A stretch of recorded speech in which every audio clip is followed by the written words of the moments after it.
Hello everyone, welcome to rare education, global network of medical institutions. तो आज के इस वीडियो में हम लोग फिलीपींस में एमबीबीएस का जो अपडेट्स हुए हैं 2021 18 नवंबर के रेजोल्यूशन के बाद से जितने भी मेजर अपडेट्स हुए, और ख़ास करके अभी जो मौजूदा सिचुएशन है, इस चीज़ को बहुत ही गहराई से, बहुत ही डिटेल से समझने की कोशिश करेंगे। और इस चीज़ को समझने के लिए भी हमारे साथ जुड़े हैं एक बहुत खास मेहमान, डॉक्टर रकीबुद्दीन। Welcome sir. तो डॉक्टर रकीबुद्दीन ने अपना एमबीबीएस भी फिलीपींस से किए हैं, AMA school of medicine which is located in city Manila. और वहाँ से अपना एमबीबीएस करने के बाद वो आमा स्कूल ऑफ मेडिसिन के ऑफिशियल रिप्रेजेंटेटिव भी रह चुके हैं, इनफैक्ट अभी भी है। और आमा स्कूल ऑफ मेडिसिन में डॉक्टर रकीब के बहुत सारे स्टूडेंट्स पढ़ रहे हैं, और बहुत सारे स्टूडेंट्स तो पास आउट करके अभी करेंटली इंडिया में भी और अब्रॉड के दूसरे कंट्रीज में भी प्रैक्टिस करने भी शुरू हो चुके हैं। और जो स्टूडेंट 2021 में उस रेजोल्यूशन के बाद बीएस में एडमिशन लिए थे, उनके लिए एक पेन पॉइंट कह सकते हैं ये रेजोल्यूशन रहा है, और अभी तक वो है, कंटिन्यू हो रहा है। एक बहुत बड़ा क्वेश्चन मार्क है कि आगे क्या होगा और अभी तक उसका अपडेट क्या है। तो इनके स्टूडेंट्स सिर्फ इंडिया से नहीं, बाहर के भी बहुत सारे कंट्रीज से आमा स्कूल ऑफ मेडिसिन में एनरोल्ड है। और इंडिया की भी अगर हम बात करें तो north eastern states and specially south Indian states के बहुत सारे स्टूडेंट एनरोल्ड हैं। और इन्हीं चीज़ों को हम डॉक्टर रकीब से डायरेक्टली जान लेंगे।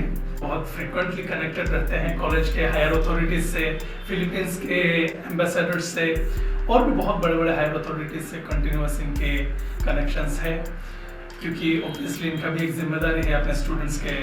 और तो चलिए डायरेक्टली शुरू कर लेते हैं सवाल जवाब का एक छोटा सा सिलसिला।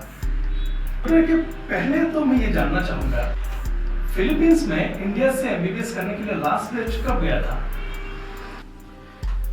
हाय मिस्टर रसेल। तो देखिए क्या है, हमने जो सवाल किया कि लास्ट बैच कब गया था, स्टूडेंट तो अभी भी जा रहा है, पर पहले जैसा फ्लो नहीं है। नंबर ऑफ स्टूडेंट बहुत कम हो गया है। पहले अगर हर साल मान लीजिए 5000 के आसपास स्टूडेंट जाता था, तो अभी मुश्किल से शायद 1000 ही स्टूडेंट जा रहे हैं। ओके, तो ये जो स्टूडेंट जा रहे हैं वो मतलब सिर्फ अब्रॉड से जा रहे हैं? ऑब्वियसली अब्रॉड से तो आपका स्टूडेंट, जैसे कि हमने मेंशन किया है, एनरोल्ड है, या फिर इंडिया से भी अभी भी फिलीपींस में एनरोलमेंट जारी है? देखिए, ऐसा नहीं है कि सिर्फ स्टूडेंट आउट ऑफ इंडिया से जा रहे हैं, इंडियन स्टूडेंट भी अभी फिलीपींस में एनरोल हो रहा है, बट फ्लो बिल्कुल कम है। जिनको ये लगता है कि फिलीपींस हर एक रूल्स एंड रेगुलेशन को फुलफिल कर सकता है या कर लेंगे, इतना भरोसा है, और तो डेफिनेटली एडमिशन भी लेगा। ओके, अभी तो कुछ एक छोटा सा हो या बड़ा हो, डिपेंड करता है पर्सपेक्टिव पे, लेकिन एक प्रॉब्लम चल रहा है। और ये प्रॉब्लम का जड़ क्या है, कब शुरू हुआ था, और किस वजह से ये जो फिलीपींस का जो रास्ता है वो एक बहुत, उसमें रास्ते के बीच में एक बहुत सा बैरियर है इंडियन स्टूडेंट्स के लिए? देखिए क्या है कि जब 2021 के 18 नवंबर को एमएमसी ने गैजेट लाया था, उसकी 3-4 वाइटल पॉइंट था, जिसके अंदर डेफिनेटली आपको पता होगा कि जो ड्यूरेशन था और 54 मंथ प्लस 1 ईयर होना चाहिए। तो फिलीपींस का क्या ड्यूरेशन था, पहले 4 इयर्स की एमडी प्रोग्राम था इंक्लूडिंग क्लर्कशिप। फिर उन लोगों ने एनएमसी की गैजेट आने के बाद उसको उनकी करिकुलम को एक्सटेंड किया है, 4.5 साल की थ्योरी किया है और 1 साल की इंटर्नशिप किया। इसके बाद सेकेंड जो रिक्वायरमेंट है, medium of education should be in English, और डेफिनेटली फिलीपींस में इंग्लिश में ही होता है। इवन इनफैक्ट फिलीपींस वर्ल्ड के 3rd largest spoken English country है। तो वहाँ पे तो मीडियम बैरियर है ही नहीं। तो इसके बाद और एक रूल्स था कि इंटर्नशिप का ज़रूर था कि इंटर्नशिप होना चाहिए उसी कंट्री से। तो फिलीपींस में इंटर्नशिप नहीं था और सिर्फ क्लर्कशिप था। अभी उन लोगों ने बोला कि इंटर्नशिप की प्रोवाइड करेंगे इंडियन स्टूडेंट को। तो आखिरी जो रूल है वो है लाइसेंस टू प्रैक्टिस, कि जिस कंट्री से आप पढ़ाई करोगे उस कंट्री से आपको लाइसेंस चाहिए। तो फिलीपींस में लाइसेंस देने की प्रोविजन नहीं है फॉरेन स्टूडेंट को या तो फॉरेन डॉक्टर्स को, बट फिलीपींस लाइसेंस दे सकते हैं उन कंट्री के डॉक्टर्स को जिनके साथ रेसिप्रोसिटी एग्रीमेंट है फिलीपींस के साथ। अब कहना है कि रेसिप्रोसिटी क्या होता है। रेसिप्रोसिटी ये है कि जिन कंट्री के डॉक्टर्स फिलीपींस में प्रैक्टिस करेंगे, वो कंट्री फिलीपींस के डॉक्टर्स को भी अपने कंट्री में प्रैक्टिस के लिए अलाउ करना चाहिए। अगर ये चीज़ म्यूचुअली होता है तभी जाके लोग अपने कंट्री में डॉक्टर्स को प्रैक्टिस करने देंगे या लाइसेंस देंगे। अब रिसेंटली एक गैजेट इंडिया में इशू हुआ है, गैजेट नहीं, एक नोटिफिकेशन आया था। वो था कि इंडिया में फॉरेन डॉक्टर्स को टेम्पोररी लाइसेंस देंगे, नॉट परमानेंट।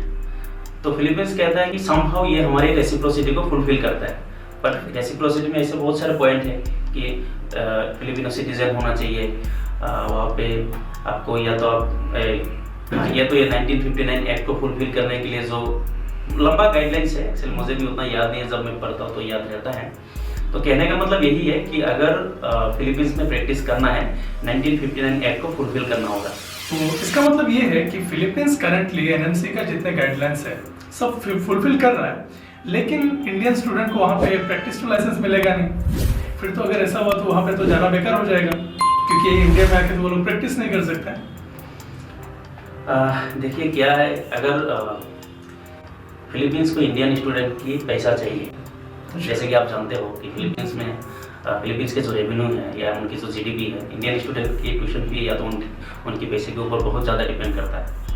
तो जहाँ तक मुझे लगता है कि रिसेंटली उन लोगों ने बहुत ज़्यादा कोशिश की अपने तरफ से, इवन पीआरसी हो गया, चैड हो गया, अपने कानून को एक्सपांड किया, बहुत सारे रूल्स रेगुलेशन को अपना मॉडिफाई करके एनएमसी के गैजेट को फुलफिल करने की कोशिश किया।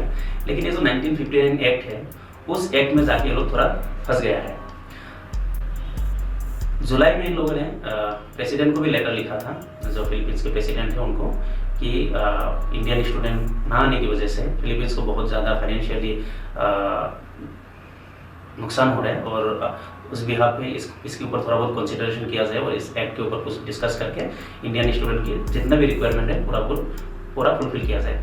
फिर प्रेसिडेंट ने भी एक, प्रेसिडेंट ने तो नहीं, मतलब प्रेसिडेंट ऑफिस से भी एक रिप्लाई आया है कि चैड और पीआरसी को मेंशन करके लेटर लिखा कि आप लोग इंडियन एम्बेसी से डिस्कस करके वहाँ के जो मेडिकल एक्ट है 1959 या तो जो आपके वहाँ की एक्ट है रिपब्लिक एक्ट 2382 जो पब्लिक एक्ट है, उस एक्ट के दौरान आप डिस्कस करके देखिए किस हिसाब से इंडियन एम्बेसी को आप उनको सेटिस्फाई कर सकते हो। वो लोग अपने एडवाइजरी को सुधार मतलब चेंज करके नया एडवाइजरी ऐसा डालिए ताकि इंडियन स्टूडेंट के लिए आसान हो जाए और पूरा गाइडलाइन को फुलफिल कर सके। लेकिन एज ऑफ नाउ हमारे पास इतना ही इन्फॉर्मेशन है कि पीआरसी और चैड दोनों अपने अपने तरीके से कोशिश कर रहे हैं कैसे इंडियन एम्बेसी को कन्विंस किया जाए। बट अभी तक तो इंडियन एम्बेसी कोई एडवाइजरी डाला नहीं है, पर उम्मीद है बहुत जल्दी कोई ना कोई पॉजिटिव रिजल्ट निकल के आ सकता है।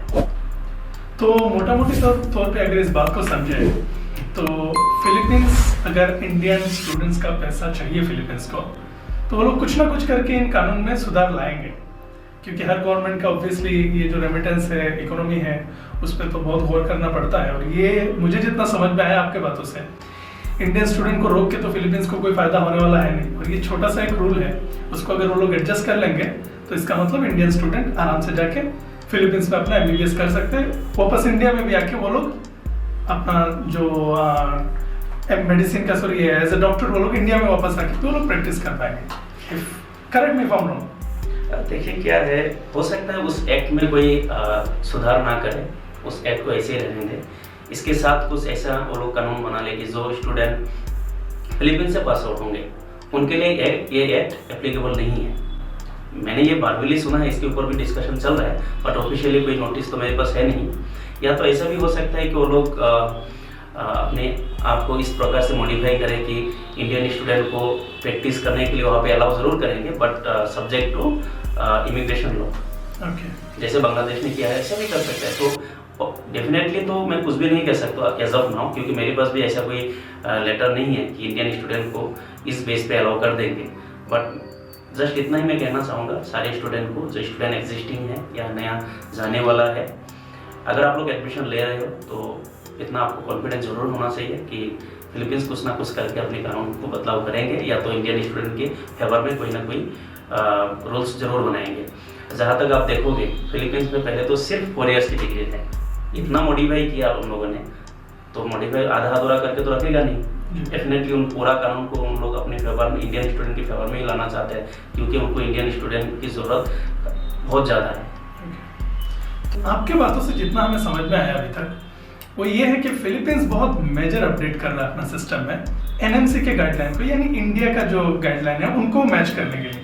तो इंडिया से कोई ऐसा मतलब स्टेप्स है कि थोड़ा सा रिलैक्सेशन दे देते हैं, क्योंकि फिलीपींस जहाँ तक हमको पता है एमबीबीएस जो स्टूडेंट अब्रॉड करते हैं उनके लिए बेशक एक टॉप पिक रहा है। चाहे आप कल्चरल ये सिमिलरिटीज की बात करें, वो थोड़ा वेस्टर्नलैंड है, थोड़ा मॉडर्न कंट्री है, Christian students, Hindu students, Muslim students, irrespective of religion, irrespective of culture, irrespective of state, सारे स्टूडेंट फिलीपींस में जाना चाहते हैं, किसी के लिए कोई बैरियर नहीं है, राइट। इकोनॉमी भी अच्छा है, वहाँ का सिचुएशन भी अच्छा है, पीसफुल कंट्री है। तो अगर आपको लगता है इंडिया का मतलब जो रूल लाए हैं, ऑब्वियसली सारा चीज़ तो शुरू वहीं से हुआ है, तो क्या कोई चांस है कि इंडियन गवर्नमेंट या फिर एनएमसी, गवर्नमेंट तो आता नहीं यहाँ पे, एनएमसी डायरेक्टली कोई रिलैक्सेशन लाएगा स्टूडेंट्स के लिए या फिर उन लॉज में? देखिए, एनएमसी की तरफ से जो रूल्स बनाना है तो कोई ऐसा नहीं कि फिलीपींस को टारगेट करके बनाए, वो तो कॉमन एक रूल है ना हर एक कंट्री के लिए। लेकिन मुझे नहीं पता हर कोई सिर्फ फिलीपींस को ही क्यों टारगेट करके बोल रहे हैं कि ये रूल्स जो है फिलीपींस फुलफिल नहीं कर पा रहे हैं। अगर आप फिलीपींस को एक्सक्लूड कर दो, इसके अलावा भी ऐसे बहुत सारी कंट्री है जो इस कानून को पूरा फुलफिल नहीं कर पा रहे हैं। जैसे किर्गिस्तान की तरफ से अभी भी कोई नोटिफिकेशन नहीं है, लाइसेंस क्या होंगे क्या नहीं होंगे। इवन कजाकिस्तान, उज्बेकिस्तान जो है शायद वो दे देंगे बहुत जल्दी, बट एज ऑफ नाउ हमारे पास कोई ऑफिशियल नोटिफिकेशन नहीं है। सॉरी, उज्बेकिस्तान या कजाकिस्तान की तरफ से है, इंडियन एम्बेसी ने एक एडवाइजरी रिलीज किया था। इवन ऐसे बहुत सारे कंट्री है जिसमें कन्फ्यूजन चल रहा है। इवन जॉर्जिया में भी कुछ कन्फ्यूजन है जूनियर डॉक्टर्स को लेके कि वो लोग जो बच्चे को लाइसेंस देंगे after graduation as a junior doctor practice कर सकता है, बट इंडिया की रिक्वायरमेंट ये बोलता है कि वहाँ के लोकल डॉक्टर्स की तरह प्रैक्टिस होना चाहिए, करने के लिए मतलब अलाउ करना चाहिए। तो लेकिन बाकी जो कंट्री है, हर कंट्री में स्टूडेंट ऑलरेडी जा ही रहा है ना। इवन किर्गिस्तान में भी जा रहा है, कजाकिस्तान में भी जा रहा है, उज्बेकिस्तान में जा रहा है, जॉर्जिया में भी जा रहा है। इवन जॉर्जिया के एम्प्लॉइज बहुत ज़्यादा हैं। तो फिलीपींस को टारगेट इसलिए किया जा रहा है क्योंकि पहले से फिलीपींस लोगों के दिमाग में ये था कि फिलीपींस की 4 ईयर्स डिग्री है और ये किसी भी हालत में इस रूल को फुलफिल कर नहीं सकता। लेकिन जब इन लोगों ने अपना करिकुलम को एक्सटेंड किया तब हर कोई बोल रहा था ये फेक लेटर है, बट ये फेक नहीं था, ये जेन्युइन था। और इसके बाद भी बहुत सारे लेटर आया था, हर एक लेटर के ऊपर उंगली उठाया गया है कि ये फेक लेटर है, एनएमसी पीआरसी के साइट पे नहीं है, चैट की ऑफिशियल वेबसाइट में नहीं दिखा रहा है। जो लास्ट वाला लेटर था वो था मार्च 30 को, और उसमें ये बोलता है कि वहाँ के जो हायर कमिश्नर है चैट है, वो लोग उन लोगों के साथ जितने भी कॉलेजेस एक्रीडिटेशन करा हुआ है, उस कॉलेजेस से जितने भी स्टूडेंट ग्रेजुएशन करेंगे उनको प्रैक्टिस के राइट्स मिलेंगे फिलीपींस में। बट उस लेटर में भी ये लिखा गया है कि उनको 1959 एक्ट जो है मेडिकल एक्ट उसको फुलफिल करना होगा, और वही रेसिप्रोसिटी को मतलब फिर से रिपीट कर दिया। तो मैं कहना यही चाहूँगा, समहाउ उनको रेसिप्रोसिटी रूल में कोई ना कोई ऐसा बदलाव लाना होगा। अगर बदलाव नहीं भी लाता तो इंडियन स्टूडेंट को मतलब कोई ना कोई स्पेशल ऐसा कोई एग्जाम्पशन देना होगा कि इनके लिए यह रूल एप्लीकेबल नहीं है। तो मतलब ये चीज़ मुझे अभी पता चला आपके साथ बातें करते हुए कि ये जो किर्गिस्तान है या और भी central Asian country, in fact Georgia, तो वहाँ पे भी यही प्रॉब्लम चल रहा है। लेकिन अभी तक मुझे लग रहा था ये प्रॉब्लम खास करके फिलीपींस के लिए है। Thanks for clarification. तो इसका मतलब यही है कि फिलीपींस का जो बहुत ज़्यादा पॉपुलैरिटी है इंडियन स्टूडेंट्स कम्युनिटी के बीच जो बाहर एमबीबीएस करते हैं, उसी वजह से ये थोड़ा एक बड़ा सा शॉक वेव सा लग रहा है, क्योंकि बाकी कंट्री में तो उतना समझ में आ नहीं रहा है। इनफैक्ट बहुत सारे कंट्री में स्टूडेंट जा रहे हैं, इस बार भी जा रहे हैं, कि उनको स्टूडेंट को पता ही नहीं है कि ये सब मेजर कोई चेंजेस आया है जिसके वजह से उनका आगे जाके इंडिया में आके लाइसेंसिंग में प्रोसीजर में थोड़ा प्रॉब्लम हो सकता है। ये तो स्टूडेंट को उतना पता नहीं है। लेकिन फिलीपींस वाला इशू तो बहुत ज़्यादा हाईलाइटेड है। तो इस बात से मुझे जितना समझ में आया वो फिलीपींस की पॉपुलैरिटी की वजह से ही हो। देखिए, मैं इसमें और एक चीज़ ऐड करना चाहूँगा। जो आपने बताया ना, इसके अलावा भी ऐसा एक मेजर एक कंसर्न है जो फिलीपींस को हमेशा लोग बहुत ज़्यादा हाईलाइट पे रखता था या टॉप में रखता था, वो है एफएमजी के पासिंग रेशियो। एफएमजी के पासिंग रेशियो अगर बाकी कॉलेज के लिए नहीं, मैं एक कॉलेज के लिए बोलता हूँ जिस कॉलेज में मैं ऑफिशियल रिप्रेजेंटेटिव पार्टनर था, या वो वहाँ से 2019 से लेकर 2021 तक एफएमजी में 665 स्टूडेंट अपियर हुए थे, और वहाँ से जो मतलब सक्सेसफुली जो पास हो गया, मतलब क्वालिफाई कर गया, वो थे 264 स्टूडेंट। उसका अगर आप एवरेज निकालोगे 39.70% होता है, मतलब 39% स्टूडेंट सक्सेसफुली क्वालिफाई कर गए। अच्छा। तो अगर बाकी कंट्री को आप देखोगे, इतने नंबर ऑफ स्टूडेंट अगर एफएमसी एग्जाम में अपीयर होता है उतना ज़्यादा सक्सेस रेशियो रहता नहीं है। ये भी एक रीज़न है कि इंडिया के जो प्राइवेट कॉलेजेस है उसकी स्टूडेंट भी कभी कभार इंडिया में एडमिशन ना लेके जो यहाँ लेने के लिए काबिल है फाइनेंशियली और उनको मतलब एजुकेशन लेवल भी बहुत ज़्यादा हाई है, वो लोग इंडिया में आराम से पढ़ाई कर सकता है, वो लोग ना लेके फिलीपींस चला जाता था कि वहाँ पे सस्ता भी होता है और यहाँ पे एग्जाम की पासिंग रेशियो भी अच्छा है। तो इसी वजह से भी फिलीपींस को बहुत ज़्यादा हाईलाइट पे रखा गया है पहले से ही, और मैं उम्मीद करता हूँ कि ये जो एक बेहतर डेस्टिनेशन है फॉरेन स्टूडेंट के लिए, आई मीन इंडियन स्टूडेंट के लिए, वो लोग उसको फिर से उनको ये मौका मिले वहाँ पे जाके पढ़ाई करने का।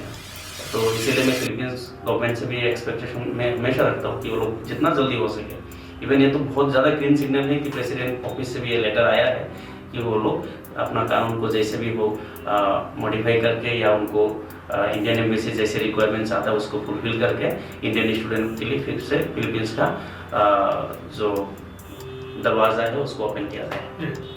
तो इतना तो अभी तक का जितना प्रॉब्लम हुआ उसका सोल्यूशन हो सकता है, सारी चीज़ अभी तक तो हमको पता चला, लेकिन एक स्पेसिफिक इंफॉर्मेशन अभी स्टूडेंट्स के लिए, खास करके उन स्टूडेंट्स के लिए जो अभी एनरोल्ड है वहाँ पे, उनके लिए ये सवाल आई थिंक बहुत इंपॉर्टेंट रहा होगा कि अभी करंट स्टेटस, एकदम मोस्ट रिसेंट स्टेटस क्या है इस प्रॉब्लम का। देखिए, जो स्टूडेंट 2021 से पहले एडमिशन लिए थे, खास करके प्री मेडिसिन कोर्स में, आपको पता है फिलीपींस में pre medicine and after that medicine होता है, तो प्री मेडिसिन में जो लिए थे उन लोगों के लिए बहुत ज़्यादा शॉकिंग इन्फॉर्मेशन था, या तो अपडेट था एनएमसी की तरफ से जो गैजेट आया। गैजेट आने के बाद वो लोग बहुत ज़्यादा कन्फ्यूज हो गए थे कि फिलीपींस में रहना है या नहीं रहना है, उनको या दूसरे कंट्री में ट्रांसफ़र लेना है। लेकिन ज़्यादातर बच्चे ट्रांसफ़र लिए नहीं, बहुत ही रेयर टू रेयर स्टूडेंट ने ट्रांसफ़र लिया। इसके बाद उन लोगों ने जाके अपना कोर्ट का दरवाज़ा खटखटाया, इवन दिल्ली हाई कोर्ट में केस डाला, राजस्थान में केस डाला, हर एक जगह पे जाके उन लोगों ने कोर्ट गए थे। तो कोर्ट से अभी तक कोई राहत का इन्फॉर्मेशन आया नहीं है, हमेशा अपना जो डेट होता है उसको एक्सटेंड कर देता है। अभी नेक्स्ट जो हेयरिंग होगा शायद कोर्ट से, ये 2024 को शायद है next hearing Delhi high court में, तो पता नहीं उसका क्या है, डेट है मतलब 2024 के जनवरी में शायद नेक्स्ट हेयरिंग होगी दिल्ली हाई कोर्ट में। तो मैं कहना ये चाहता हूँ, अगर इंडियन स्टूडेंट को यहाँ से अगर कोई मतलब एग्जाम्शन मिल जाता है, जो स्टूडेंट 2021 से पहले प्री मेडिसिन में एडमिशन लिया था या 2021 के 18 नवंबर से पहले, उनको हो सकता है कोई एग्जाम्शन कोर्ट से मिल जाए और उनको पुराना एमसीए के रूल के हिसाब से ही डिग्री लेके इंडिया में प्रैक्टिस करने का मौका मिले। अगर नहीं होता है तो उनको भी इसी कानून के बिहाफ पे ही जाना होगा जो नया गैजेट था 2021 का। अगर वो होता है तो फिलीपींस से भी लाइसेंस लेके आना होगा, और फिलीपींस से अगर लाइसेंस लेना है तो 1959 एक्ट के थ्रू ही जाना होगा, या तो जो उनको फिलीपींस से कोई नया अगर रिजोल्यूशन होता है या एग्जाम्शन मिलता है या वहाँ पे कोई भी मतलब अपडेट होता है इन लोगों के लिए, तो उसकी बेस पे लोग वहाँ से प्रैक्टिस राइट ऑफ प्रैक्टिस लेके इंडिया में आके फिर लाइसेंसिंग एग्जाम दे सकता है। अच्छा, तो आपकी बातों से जो समझ में आया वो ये है कि कोई करंट स्पेसिफिक स्टेटस नहीं है कि हम लोग डायरेक्टली बोल सके कि ये गाइडलाइन आ गया, ये आ चुका है। पॉसिबिलिटी है, और बहुत स्ट्रॉन्ग पॉसिबिलिटी जो है वो ये है कि फिलीपींस एनएमसी का सारा गाइडलाइन, सारा क्राइटेरिया फुलफिल कर लेगा, और स्टूडेंट जो वहाँ पे एनरोल्ड है या फिर जो होना चाहते हैं वो नॉर्मली अपना एमबीबीएस खत्म करके वहाँ से प्रैक्टिस लाइसेंस लेके फिर इंडिया में आके अपना इंटर्नशिप, जो सुपरवाइज इंटर्नशिप वो करने के बाद अपना एमबीबीएस डिग्री ले सकते हैं, राइट? जी बिल्कुल। मुझे ये 100% कॉन्फिडेंट है फिलीपींस गवर्नमेंट के ऊपर, जो लोग इंडियन स्टूडेंट के लिए जैसे भी हो, या तो कानून को बदल के या कोई एग्जाम्शन दे के इंडियन स्टूडेंट को एनएमसी के गाइडलाइन फुलफिल करने में पूरा मदद करेंगे, और वहाँ से जो लाइसेंस मिलना चाहिए वो भी एक बहुत ही ईजी तरीके से इंडियन स्टूडेंट को लाइसेंस देंगे। देखिए, बहुत सारे कंट्री के इंडियन एम्बेसी ने, बहुत सारे कंट्री में जो इंडियन एम्बेसी अवेलेबल है उन लोगों ने बहुत सारे एडवाइजरी भी जारी किया उस कंट्री के फेवर में, लेकिन फिलीपींस एम्बेसी एक ऐसा एम्बेसी है जिन लोगों ने अभी भी कोई भी ऐसा एडवाइजरी इंडियन स्टूडेंट के लिए जारी नहीं किया, रिलीज नहीं किया कि इंडियन स्टूडेंट आए यहाँ पे या पढ़ाई करें। इसका साफ साफ मतलब ये हो गया कि फिलीपींस एम्बेसी में, I mean Indian embassy in Manila भी इतना स्ट्रिक्ट है कि पूरा गाइडलाइन जब फुलफिल करके हमारे हाथ में दोगे तभी हम अपना एडवाइजरी अनाउंस करेंगे। तो मुझे लगता है कि बहुत जल्दी इंडियन एम्बेसी की तरफ से कोई ना कोई पॉजिटिव एडवाइजरी आ जाएंगे, क्योंकि फिलीपींस के जो प्रेसिडेंट ऑफिस से रिसेंटली जो लेटर आया उस लेटर से मुझे यही उम्मीद लग रहा है कि पीआरसी या चैट वहाँ के या मेडिकल बोर्ड जो हो यहाँ के, वो तीनों ऑर्गेनाइजेशन आपस में डिस्कशन करके अपना जो भी कंक्लूजन निकालता है उस कंक्लूजन के बेस पे इंडियन एम्बेसी सेटिस्फाइड हो जाएंगे और अपना नया एडवाइजरी जारी कर देंगे। ओके, वो स्टूडेंट जब फिलीपींस में पढ़ने जाएंगे तो उनका एजुकेशन कॉस्ट, उनका जो लिविंग एक्सपेंसेस है, रहना खाना, तो बहुत ही मेजर इकोनॉमिक कंट्रीब्यूशन होगा फिलीपींस में। तो आप एक आइडिया बता सकते हैं लमसम कि एक स्टूडेंट से फिलीपींस को कितना इनकम तो नहीं कह सकते हैं, लेकिन फिलीपींस को कितना रेवेन्यू जा रहा है? देखिए टोटल कितना रेवेन्यू मिलता है वो तो मुझे नहीं पता, बट मैं इतना ज़रूर बता सकता हूँ कि वहाँ के जो ट्यूशन फी है किसी भी कॉलेज को मान के चलो, वहाँ पे 2 से 2.5 लाख पेसोस होता है हर साल के ट्यूशन फी। अगर 2 लाख पेसोस भी हम मान के चले तो 3 लाख इंडियन करेंसी होता है। अच्छा। और रहना खाना अगर मनीला हो या आउट ऑफ मनीला भी हो, लगभग 15,000 के आसपास, 10 से 15,000 के आसपास तो खर्चा हो ही जाता है। अप्रोक्सीमेट 10,000 पेसोस या 10,000 पेसोस आप मान के चलो तो 15,000 इंडियन करेंसी।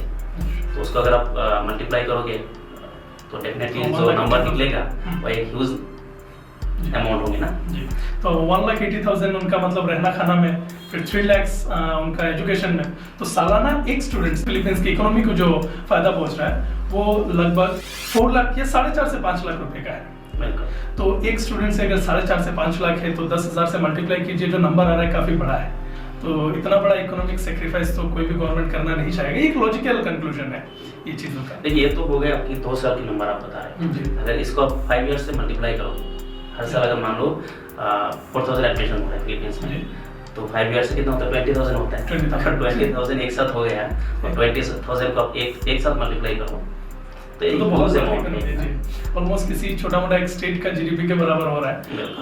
नंबर गलत भी हो सकते हैं, बट कहने का यही मतलब है कि बहुत बड़ा एक इकोनॉमिक कंट्रीब्यूशन हो रहा है इंडियन स्टूडेंट जो फिलीपींस में एमबीबीएस करने जा रहे हैं। और जाहिर सी बात है हमारे स्टूडेंट्स को भी बहुत फायदा मिल रहा है वहाँ से। They are getting quality education from Philippines, और एक बहुत बेहतरीन डॉक्टर्स भी इंडिया को मिल रहा है, जो हो सकता है इंडिया में होने से वो कुछ और पैरामेडिकल कोर्सेज में अपना मतलब करियर को सेटल करना पड़ता।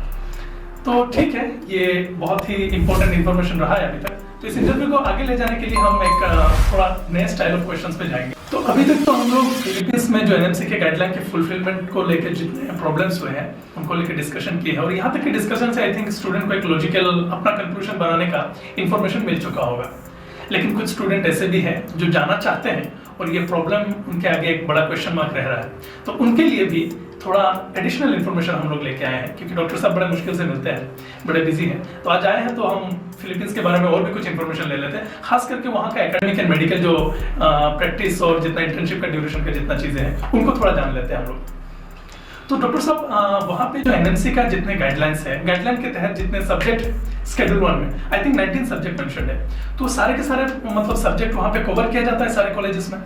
जी बिल्कुल, 19 सब्जेक्ट के 19 सब्जेक्ट ही है वहाँ पे। तो कोई भी ऐसा सब्जेक्ट नहीं है जिसको नहीं पढ़ाया जाता है, हर सब्जेक्ट को पढ़ाया जाता है और बहुत ही अच्छे से पढ़ाया जाता है। अच्छा, तो एनएमसी ने जाहिर सी बात है कुछ सोच विचार करके ये सब्जेक्ट आगे लाया होगा डिजीज पैटर्न को देखते हुए। तो इसका मतलब ये भी रहा होगा वहाँ का एजुकेशन सिस्टम, वहाँ का डिजीज पैटर्न इंडिया से काफी मिलता जुलता होगा। जी, ट्रॉपिकल क्लाइमेट है फिलीपींस में, इंडिया की तरह ही है, तो डेफिनेटली डिजीज पैटर्न सेम है। फिलीपींस मतलब अपना एजुकेशनल साइड से भी और क्लिनिकल एक्सपोजर में भी बहुत ही आगे है। जी, हम ये तो कह सकते हैं कि फिलीपींस की क्लिनिकल एक्सपोजर बहुत अच्छा है, इवन थ्योरी भी बहुत अच्छा पढ़ाया जाता है। हाँ, ये भी है कि थ्योरी तो अब अभी आपको पता है अभी की सिनेरियो है, इवन इंडिया में भी शायद यही होंगे कि ज़्यादातर मेडिकल कॉलेजेस में पीपीटी पढ़ाया जाता है। अच्छा, तो वहाँ भी यही सिस्टम में पीपीटी भी पढ़ाया जाता है, इवन व्हाइट बोर्ड भी यूज़ किया जाता है, दोनों करते हैं, और क्लिनिकल एक्सपोजर डेफिनेटली बहुत अच्छा है। वही तो अल्टीमेटली सबसे ज़्यादा इंपॉर्टेंट होता होगा मेडिसिन फील्ड में स्टूडेंट्स के लिए। तो अगर एक छोटा सा क्वेश्चन मार्क वाला जो इशू है गाइडलाइन वाला उसको छोड़ दे, तो बाकी सारी चीज़ों में तो फिलीपींस बहुत ही ज़्यादा एक्सेल कर रहा है। इनफैक्ट कुछ चीज़ों में तो जस्ट लाइक मतलब इंडिया में जैसे स्टूडेंट्स इंडियन मेडिकल सिस्टम में जितना कर रहे हैं, आपके बातों से जो समझ में आया, वैसे ही like they are doing well and good in the field of medicine if they studying from Philippines. देखिए, लाइसेंस को लेके जो आप बार-बार जिसको आप यहाँ पे क्वेश्चन मार्क डाल रहे हो ना, इसके लिए मैं ये कहना चाहूँगा कि पहले जब एनएमसी की गैजेट आया था, फिलीपींस शुरू किए थे वो 0 हैंड, उनके पास कोई कुछ भी नहीं था, ना ड्यूरेशन था, ना इंटर्नशिप था, ना लाइसेंस के लिए कोई प्रोविजन था। तो अभी क्या हुआ, अपना ड्यूरेशन भी एक्सपांड कर लिया ऑलरेडी। सेकेंड जो था यहाँ के इंटर्नशिप के बारे में, इंटर्नशिप भी इंडियन स्टूडेंट को अलाउ कर दिया। अभी लास्ट वाला ऑप्शन जो है कि वहाँ पे राइट ऑफ प्रैक्टिस मिलेगा या नहीं मिलेगा, खास करके उन लोगों ने जितना डेवलपमेंट एज ऑफ नाउ किया है मैं पूरा कॉन्फिडेंट के साथ बता सकता हूँ बहुत ही जल्दी ये लोग इंडियन स्टूडेंट को कोई ना कोई रास्ता निकल के राइट टू प्रैक्टिस दे देंगे। तो राइट टू प्रैक्टिस आ जाने से बाकी सारा चीज़ों के तहत तो फिलीपींस अदर कंट्रीज के कंपेयर में बहुत ही बेहतर है। आई थिंक ये भी आ जाएगा तो फिलीपींस अनडाउटेडली स्टूडेंट्स के लिए नंबर 1 पिक जैसे पहले था। तो अगर इन सारे चीज़ों को एक छोटा सा पॉइंट पे कंक्लूड कर दे तो फिलीपींस स्टूडेंट्स के लिए जैसे नंबर 1 चॉइस हुआ करता था, अभी भी अगर बस ये एक छोटा सा पॉइंट को एक्सक्लूड कर दें तो स्टूडेंट्स के लिए एक बहुत ही टॉप पिक है। और ये चीज़ सॉल्व हो जाने के बाद तो अनडाउटेडली बाकी सारे कंट्रीज को बहुत ही पीछे छोड़ने वाला है। If I am not wrong, correct में? बिल्कुल सही बता रहे हो। फिलीपींस अगर पूरा गाइडलाइन को फुलफिल कर देता है एक बार तो फिलीपींस में स्टूडेंट बहुत ज़्यादा जाएंगे compare to any other country. तो डॉक्टर साहब 2022-23 का और 23-24 का जो एकेडमिक सेशन है उसमें फिलीपींस में कितने एडमिशन हुए हैं टोटल? देखिए मुझे पूरा डेटा तो पता नहीं है बट 2022-23 में लगभग 83 स्टूडेंट मेरे तरफ से एनरोल हुआ था हमारे स्कूल ऑफ मेडिसिन में। और जो 23-24 वाला एकेडमिक सेशन है इसमें एज ऑफ नाउ 52-53 हो गए हैं, एनरोलमेंट हो चुके हैं जी। तो थोड़ा सा रिस्क लेके जा रहे हैं क्या स्टूडेंट अभी? ऐसा नहीं है, रिस्क तो मैं बताऊंगा नहीं क्योंकि ऑलमोस्ट गाइडलाइन जो थे एनएमसी के उसको फुलफिल करने की बिल्कुल तगार पे है। अच्छा। तो और इसके अलावा अगर किर्गिस्तान पे जो बच्चा जा रहा है वो क्या लेके जा रहा है, जॉर्जिया जो जा रहा है उनके पास भी रिस्क है ना। एज ऑफ नाउ जो स्टूडेंट बाहर जा रहे हैं बहुत सारी कंट्री ने तो कोई भी नोटिस नहीं निकाला, फिलीपींस ने बहुत सारे नोटिस अभी तक निकाल चुका है। हाँ ये अलग बात है कि उनको पूरा फुलफिल नहीं कर पाया बट प्रेसिडेंट लेटर आने के बाद तो ऑलमोस्ट अभी ग्रीन सिग्नल मिल ही गया कि बहुत जल्दी कोई ना कोई कंक्लूजन पे आ जाएंगे। थैंक यू डॉक्टर साहब, बहुत इंसाइटफुल और इम्पोर्टेंट इन्फॉर्मेशन के लिए। और हम ऑब्वियसली ये एक्सपेक्ट कर रहे हैं कि फिलीपींस फिर से रिवाइव हो जाए और जिन स्टूडेंट्स का एमबीबीएस करने का सपना है, खास करके वो स्टूडेंट जो इंडिया में किसी कारणवश उनको एडमिशन मिल नहीं पा रहा है, तो उनको इंडिया जैसा ही एग्जैक्टली या फिर कह सकते हैं किसी सूरत में इंडिया से बेहतर एक चॉइस जो फिलीपींस है वो उनके लिए हमेशा खुला रहे।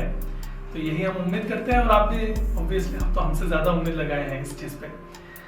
तो इस डिस्कशन में जितने इंपॉर्टेंट गैजेट मतलब गैजेट को हम लोगों ने रेफर किया वो सारे आपको डिस्क्रिप्शन में मिल जाएंगे। और इसके अलावा अगर कोई नया गैजेट आए या फिर नया कोई नोटिफिकेशन आए किसी भी मतलब चाहे इंडियन साइड से हो चाहे फिलीपींस का ऑफिस से हो, अगर कुछ भी इंपॉर्टेंट है एंड ऑथेंटिक है तो आपको वीडियो के डिस्क्रिप्शन में मिल जाएगा, आप चेक कर सकते हैं। और इससे आपको अपडेटेड इन्फॉर्मेशन भी मिल जाएगा क्योंकि ये वीडियो तो एक खास पॉइंट ऑफ टाइम में रिकॉर्ड हुआ है, उसके बाद भी तुरंत कुछ हो सकता है आज शाम तक कल तक कोई अपडेट आ जाए, वो सारा चीज़ें आपको डिस्क्रिप्शन में मिल जाएगा, आप चेक कर लीजिएगा। तो मैं ऑब्वियसली बहुत थैंकफुल हूँ डॉक्टर रकीब सर से कि इन्होंने अपना इम्पोर्टेंट टाइम हमें दिया और कुछ इम्पोर्टेंट इन्फॉर्मेशन ऑब्वियसली इन्होंने भी बहुत स्टडी किया होगा इन इन्फॉर्मेशन को हमारे सामने आपके साथ शेयर करने के लिए, तो इसके लिए भी we thank you a lot.